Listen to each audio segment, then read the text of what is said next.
Hello, welcome back. Now, a Christmas market has been forced to cancel its carol service due to what they say is overcrowding. For over a decade, small sing-alongs have been led by a local church. However, last year, crowds of more than 7,000 people attended the market after it went viral on social media platform TikTok. Promoting this year's event online, Columbia Road Flower Market posted, "We're looking forward to welcoming you to Columbia Road Christmas Wednesday late-night local shopping event.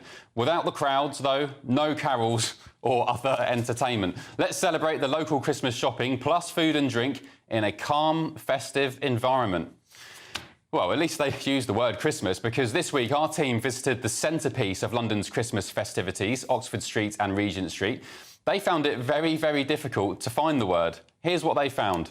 A sign saying Regent Street celebrates. Celebrates what, I ask? Elsewhere, delivering holiday magic, this sign says.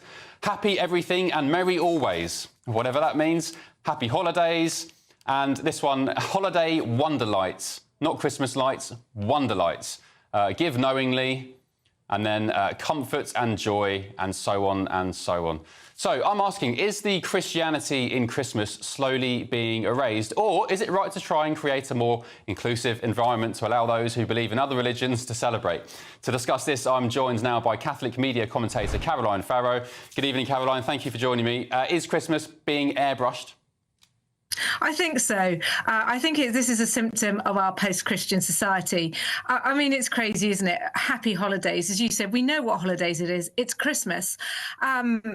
You know, as you said, happy, I can't remember what the advert was, but it was, you know, completely erasing Christmas. And I think it's kind of this misguided attempt to say, what are British values? Okay, what's the one thing that all unites us?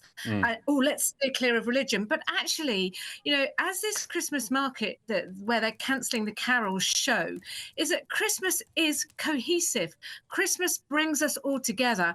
Christmas is a British value because we are, you know, a country that is rooted in Judeo-Christian heritage. So by erasing Christmas, you're actually erasing a lot of our culture, a lot of our heritage, and it's just a holiday wonder lights. I mean, it's Christmas lights. It is extremely disappointing and frustrating. And you know, about this Christmas market, I mean, I just find it really, really shocking that they're saying, OK, our event is too nice and it's too Christmassy, so let's make it very dull and bland and boring, you know, to make fewer people come. Unbelievable, really. It sounds miserable. Look, is there a case, though, that we need to be more inclusive of other religions? I mean, some people have, dare I say it, been offended before when you mention Christmas or, you know, celebrate Christianity in that way. I think that's their problem. If you choose to be offended by Christmas... I'm just playing devil's advocate, by the way, for the sake of balance. You know, no, I know, but we are, you know, and it's interesting because, you know, this Christmas market had Christmas carols. Now, what is Christmas about? What is the word? Christ Mass. Christ Mass, yeah.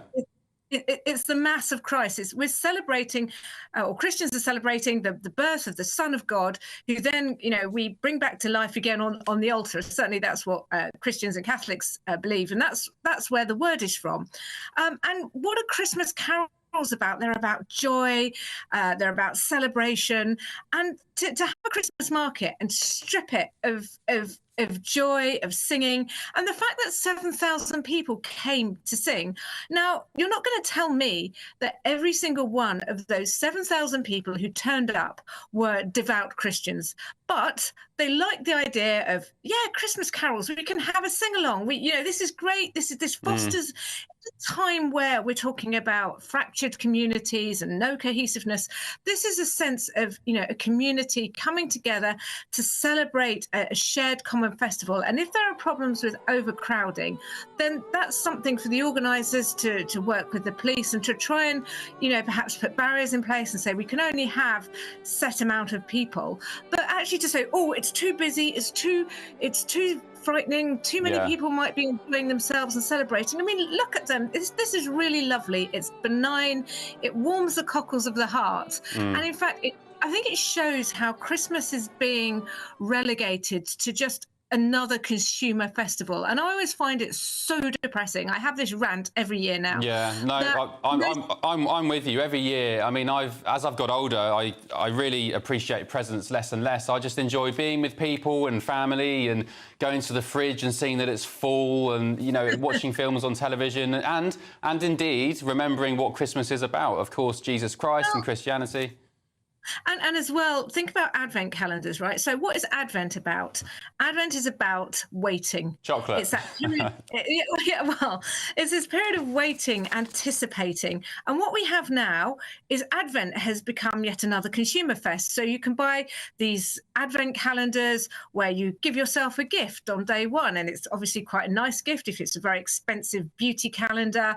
I was given one a few years ago. I only opened it up the other day. And it was really very nice. To be fair, products probably all out of date, but I can believe it. Every day there's a luxury, indulgent gift. Spoil yourself. Perfumes, makeup, they can cost hundreds of pounds. I know from personal experience, my wife loves them. I know, and they are lovely, but you know, there's whiskey, gin, whatever. But actually, that's not about Advent. Is about waiting. It's about getting ready. It's about preparation, counting down for the big day. And what we find now is that everybody has so overindulged that by the time Christmas Day has come, everybody's sick of it. Then you go straight into sort of Boxing Day sales and the New Year. And actually, Christmas is supposed to be an octave. It's supposed to be, you know, 8 days of celebrating from Christmas Day onwards. Yeah. Sorry to interrupt. We're running out of time. I've got one final question for you. You've got about 30 seconds. Does Sadiq Khan, the Mayor of London, have anything to do with this London situation? Because he has invited Donald Trump to celebrate a Pride festival. He said he'll take him to a mosque, take him to a synagogue, take him to a Hindu temple, and he didn't mention in his little invitation rant of taking him to a church. I'm sure he didn't, and Trump ought to go to a church because, you know, Trump does, I think, nominally espouse Christianity. But if Donald Trump is coming for Christmas, then of course he should be taken to a Christian church. You know, this seems to be so painfully. You know, it actually sometimes inclusiveness can be really painful. You know, and other faiths have that. No, I mean, I guess for Judaism, you know, Jesus was a Jew. Let's be clear about that. So, but you know, Hinduism and Islam, they have their own separate festivals. They are not Christian religions. So why do we have to say, oh, let's make it about other religions? I mean, other religions are more than happy, you know, are more than welcome to celebrate Christmas. Some of them do, and that's wonderful, and they celebrate it in a secular way. But this is Christmas. Okay, indeed. Caroline Farrow, thank you very much for being with me, and enjoy your Christmas, whatever you're getting up to. And you. Thank you very much. Still a long way to go. We're talking about Christmas, and it's only November the 22nd. I did buy my first miniature Christmas pudding, though, with some custard, so I've already kickstarted